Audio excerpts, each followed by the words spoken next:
Coming up on World's Greenest Homes. In California, an extraordinary off-grid home where the owner has thought of just about everything. It looks like slate, but actually it's recycled rubber tires. These things will last for 50 years. And across the Pacific in Australia, something as simple as a bit of concrete helps this home control its temperature. This is very effective in winter for warmth and, of course, in summer for cool. I'm Emmanuel Belliveau. Come with me on World's Greenest Homes and see the most extraordinary homes on the planet. Homes that are gorgeous, cool, and green.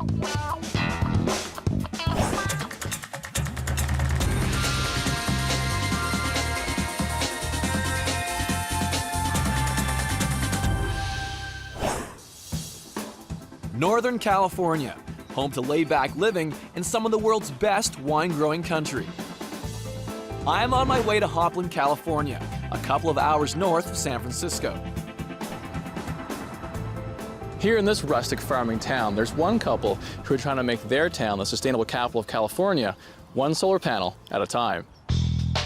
A mile from the closest utility pole, this off-grid home was designed to resemble a hawk. They call it Sunhawk because solar energy plays such a key role in the life of this house. Not surprising, since 30 years ago, the world's first retail solar panel was sold by this eco-pioneer, John Schaefer. He lives here with his wife, Nancy Hensley, and their canine companions, Sadie and Poppy. Get it. Good girl. On the main floor, there's a circular living space. At one end is the kitchen and dining area. At the other end is a guest room, plus a home office next door. On the second floor, there's another guest room, and the master bedroom and bathroom. Hi. Hi there. I'm Nancy. Welcome. Emmanuel, pleased to meet you. How you doing? I'm John. So glad you made it up here. Well, thanks for having me. Right inside the front door is the somewhat unusual main living space. This is the Roundhouse. This is it? What inspired a Roundhouse? Oh, I think you got tired of the linearness of a square house where you got corners everywhere, and you've got this completely open floor plan, so it just feels really good to be in here. Well, there was also the fact that the Native American people that lived here lived in roundhouses. John's pioneering spirit in green living goes back 3 decades when he founded America's first solar retail business. But things have changed a lot since then. We were selling a 9-watt solar panel for $900, $100 a watt. Now it's $5 a watt. But back then, it wasn't because it was the cheapest technology. It was because it was the only technology people could use in the woods. But what could you run on 9 watts? I mean, Mostly car stereos. yeah, car stereo's not that much. At $900, lights, yeah. Yeah, at $900, someone's Yeah. willing to spend money for something Yeah. they believe in, right? But if you could blast Led Zeppelin and watch Saturday Night Live, your life was complete back in the 70s.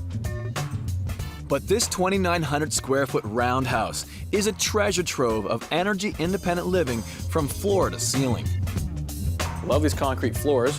What you. kind of pigment do you use on the floor? It was a stain, an acid stain that we put on the floors to kind of give it some nice color and complement the concrete. The concrete has been mixed with fly ash, a leftover residue from coal-burning factories.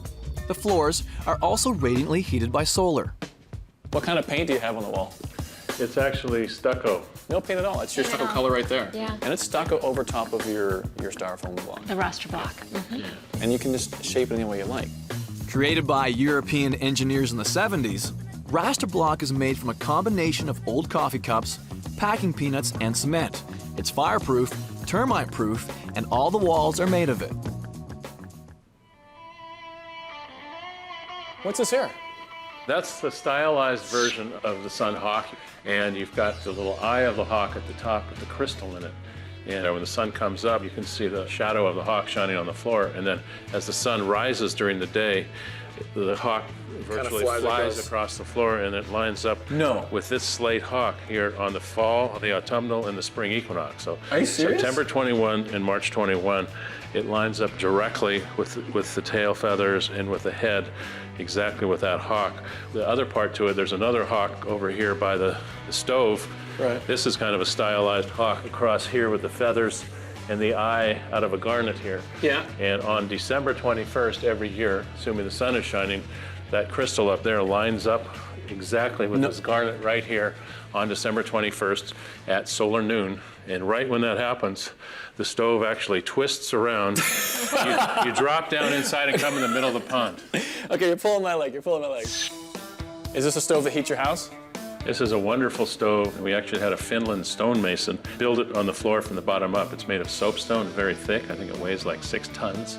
The beauty of it is you put in a load about 40 pounds of wood, fire it up as hot as you can, let it go out, and it radiates heat for up to 48 hours. So you can come here a day and a half after you make the fire and lean against the stone, and it's just warm and cozy. And in case you don't feel like cooking in the kitchen, you've always got this little bake oven here. You can do bread, Oh, pizzas nice.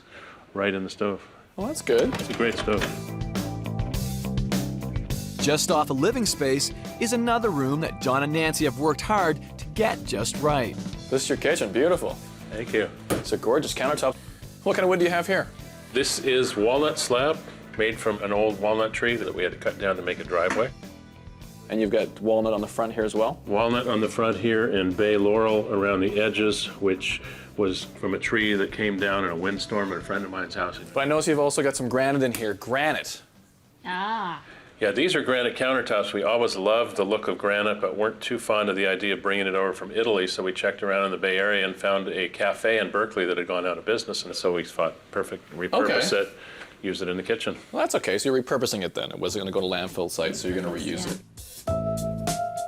All the appliances are solar powered, with the exception of the propane stove. Actually, when we were designing the house, we had a solar oven going right outside that door, and we were going to use the solar oven for the majority of our cooking, but it was just one compromise we couldn't quite make. Yeah. You know, putting your rice in the pot at noon and coming back at 7 o'clock and hoping it's done. Right. We A cloud goes over and bye-bye rice, right? You don't eat that night. You've got to eat. And this is nice, too. Yeah. Is that your vent? Yeah. That's our stove hood. And that sucks everything out? It works just fine? Yeah, it works just fine. Very simple. We just took a colander, drilled some holes in it. You know, they tell you that you need these giant hoods over your stove that cost $4,500 or something, and that was like, you know, $395 in a thrift store. Never been a problem. Perfect draw. We've just seen the circular main living space and the kitchen. But tucked behind the living room is one of the home's more unusual green features. What is this? This is the cooling room in the central core of the house, which cools the house down in the absence of any air conditioning. Yeah, I read about that. You've got like tubes underneath the house, you've got a thermal mass that keeps everything cold, and you pump air up through here? Yes, underneath here you've got 10 feet deep of rock storage, so it's like small gravel rock storage that goes down here. From there you've got 150-foot culverts, 2 of them, that go all the way out to the edge of the house. It's an underground 10 feet. The temperature stays consistently 67 degrees throughout the year. So when it's 100 or 110 degrees out, you get this 67-degree cooling temperature pumped in here through the solar fans. And you can feel right here that it's pretty cool air. That's very cool air It's coming real through nice. here. You can come in here when you're totally sweaty and exhausted from outside, come in here and just chill out, as it were. Just down the hall, there's a guest bathroom with a mosaic that Nancy made with her niece and nephew from leftover ceramic tiles. Next to the bathroom, there's a comfortable guest bedroom. These are nice doors. Yeah, these doors, actually, all of the redwood doors in the house came from a old wine tank. It was a 10,000-gallon wine tank that was taken apart and made into these doors. It is beautiful. Some of the boards, you can even see the purple color of the wine and smell it. I was gonna say, can you smell it? Can you still smell the Sometimes tannins you of can. the wine? This bed's gorgeous. Is this reclaimed wood?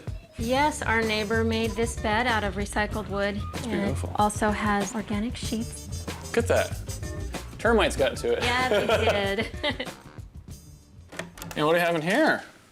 This is a new addition. This is our office and family room. You've got a great view from your office. That's really It is. This used to be the garage, and then we just, 3-4 months ago converted it into an office. The lights in this room are called solar tubes, also known as sun pipes. The sun comes down through those, and you can see when it gets dark in here, they put out the equivalent of 300 watts of light because of the prismatic effect of the sun coming down those tubes, so it's really nice.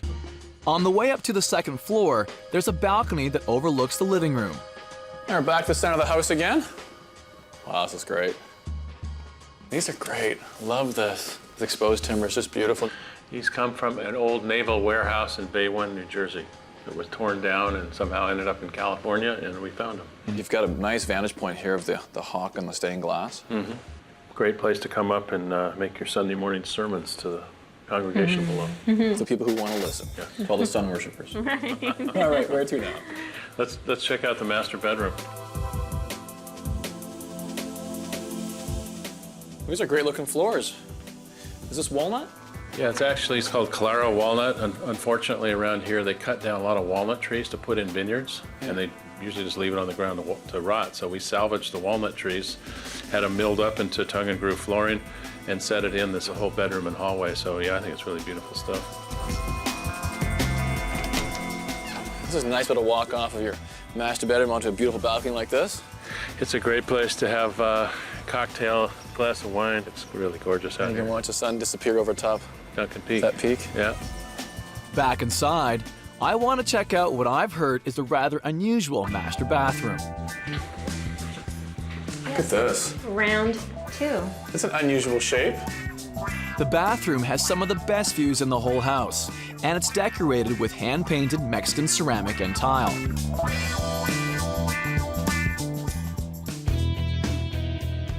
There's one more nook we haven't explored yet.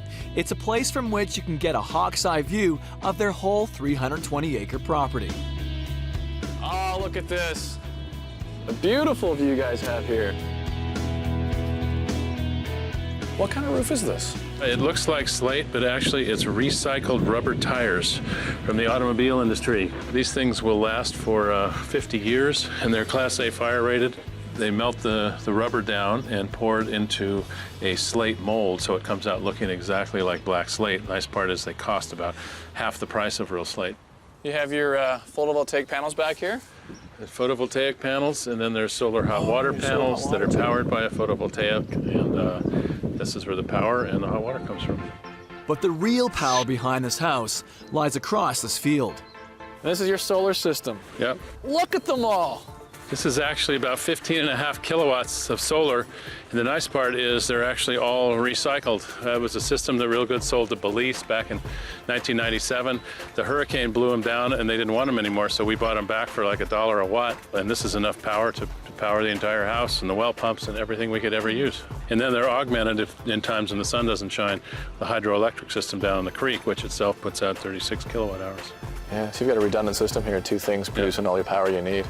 This is great. Yeah. Really great. Back across the field to the other side of the house is the pond. It's not only beautiful, but it helps cool things down. Well, this pond is great. Why'd you put a pond on here? When you get 110-degree weather in the summer, you end up in this pond about 5 or 10 times a day. It's mostly what we use it for is passive cooling. As you can tell, it gets a little windy up here, and the wind comes off here like a giant evaporative cooler, pushes over towards the house and keeps it cool. When you get those late afternoons where the sun comes down in the west, it actually cools it down quite a bit.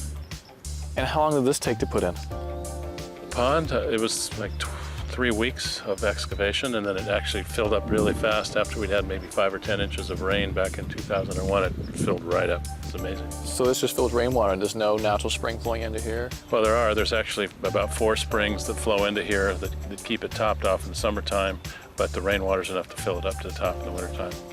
The bottom is just natural clay and no pond liner. Nothing. Because it doesn't need it. But around the edges, we've got pond liner, and that keeps the cattails from taking root. Except over here, we've left out the pond liner, so we have cattails and rushes. That's a natural habitat for other animals. For habitat for the migrating birds. At the far end of the pond, John and Nancy made a 30-foot wide grotto out of stucco-covered concrete. This is a wonderful place in the middle of the summer when it's 105 degrees out, because you're completely covered in trees. You can look out, see the view of the pond. You can come here with a canoe, get out right here with a canoe. You can sit on the bench in there. It's nice and cool, and you got the water coming over the chutes. And on a hot day, you can sit underneath that water and cool off. Yeah, And this is just spring water. Spring Keeping out of water. the hills, yeah. So that's coming from further up the hill. A little bit further up the hill. And it's collecting in a reservoir up there, then coming down here? Yeah. Collects in a couple ponds and then comes right over these chutes. In the wintertime, you get hundreds of gallons a minute coming down here. Just one solid waterfall. Amazing. Like in December, January. Just above the grotto, there's an ingenious system that John developed to capture and control the runoff, which creates that beautiful waterfall. And this feeds the chutes down there? Yeah, this is the lily pond, and there's 5 chutes here that were all designed with a laser so that the water would fill up equally in all these chutes. So in the wintertime, when you got, water gushing down here after a big rainstorm, they're all filled exactly to the top, preventing any erosion from happening whatsoever. And that's why you get that huge effect down below. And then you come up here in the daytime, and all these lilies are just gorgeous. Beautiful. This is ingenious. I love this idea. Yeah. This is a great feature. And it takes no energy to run it. No, Because you have a natural spring filling this up. All gravity feed. Runs off. Yep. Gravity fed. This is incredible, absolutely incredible. John and Nancy have managed to build a home that's one of the most unusual I've ever seen. They've been able to experiment with green technology and materials that not only keep them off the grid, but give this home a style and personality all of its own. If you could give someone some advice who was deciding to go off the grid, what would be the first thing you'd tell them to do? Be patient and be flexible, and just do what you can, and don't worry about being perfect. Just do what you can. Take it slow. Reduce your energy consumption first, and then look at how much solar you need instead of the other way around. Yeah. Well, this is great. This is absolutely beautiful. Thank you so very much for the tour.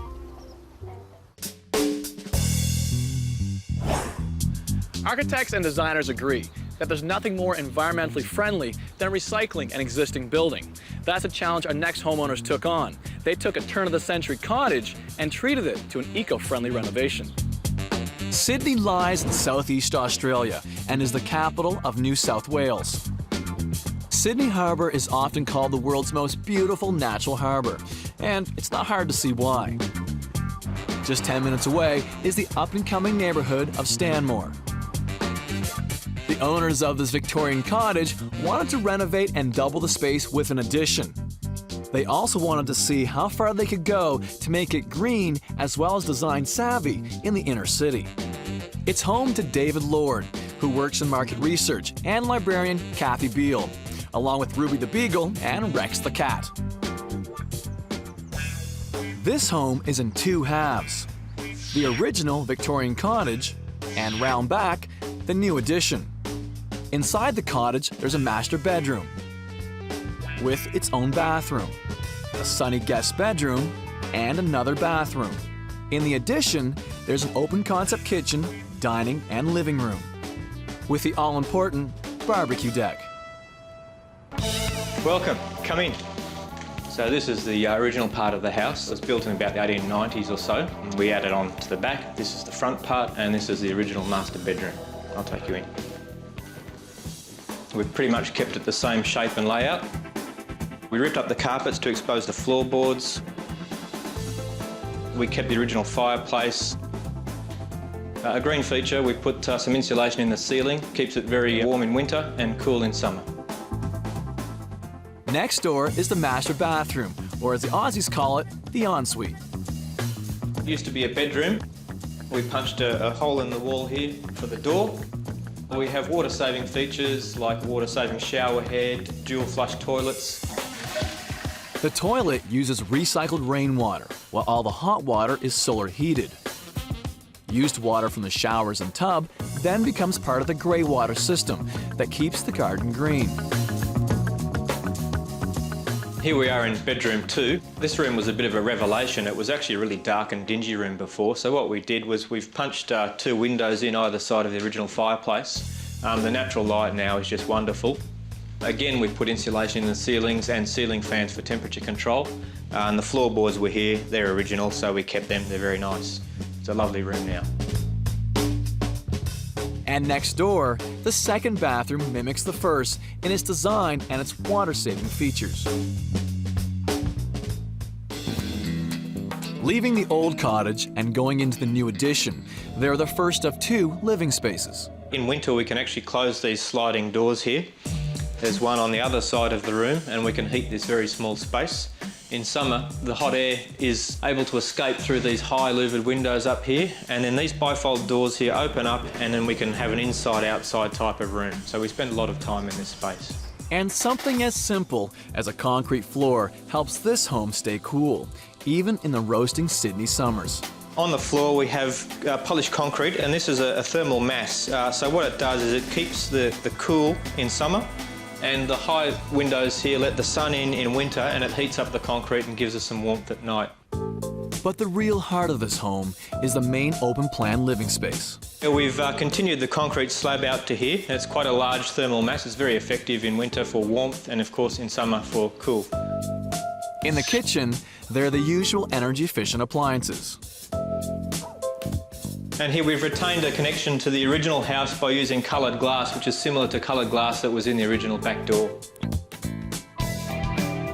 We use this room in the mornings. The sun comes through beautifully in the mornings when we read the paper and have our coffee in here. Inherited these great chairs from Mum and Dad, who kindly gave them to us. I grew up with these chairs and they're very, very comfortable. I've fallen asleep in them many, many times. We also have some low power lighting here. We've got these lights here which are actually made for bathrooms, but we're using them as uplights. They're compact fluorescent tubes, and the light reflects really nicely off the ceiling. Leading off the living space is a feature no Aussie home should be without. The purpose of the deck was to bring the outside garden inside. As you can see, we have these bifold doors which really bring the inside and the outside together. And over here we have the chef's paradise. I do most of my cooking here and Kathy cooks in there. Don't like the gender stereotype, but it works quite well in this household. Did the Christmas turkey on this one and it was delicious. I think my favourite part of the house, now that we've renovated it, is the wonderful deck that we have and the light and space and airiness that it allows us to have. But maybe the smartest feature of this deck is a gadget. Up here we have an operable roof, and the idea of this is to have the sun coming in winter and heating up the main living area. And in the high summer sun, it blocks the heat from getting onto the deck. It automatically closes when it rains, so we don't have to worry about it getting wet under here. The water that comes off that roof space goes into the water tanks, and here's a filter for the leaves. We just take this cartridge out and empty the leaves into the garden. And that rainwater ends up back in the house for the washing machine and toilets. When David and Kathy remodeled this home, they extended from the Victorian cottage and around an L-shaped lot. One of the most important things on their list was not touching any of the eucalyptus trees. We've got 3 lovely gum trees in our yard, and we wanted to build around them rather than remove them. The somewhat unusual feature of the house is this external cladding material. It's marine ply. It's a recovered material and doesn't require much treatment. It's very durable. And it's somewhat unusual. We've had a few comments about it, but it's working very well. We also recovered some of the space. There was a lot of concrete out here earlier on, a very small patch of grass, so we've recovered it.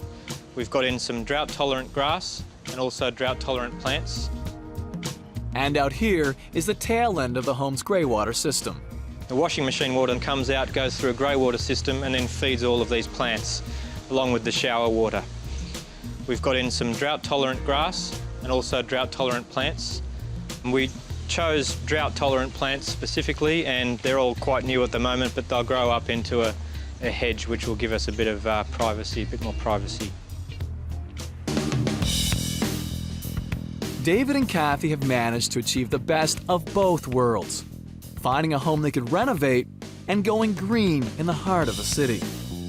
Building green was quite a surprise. We were able to incorporate all the sustainable features that we wanted to into our very old inner city house, which was wonderful. Yeah, and the surprise for me is that we haven't had to change much to make an impact.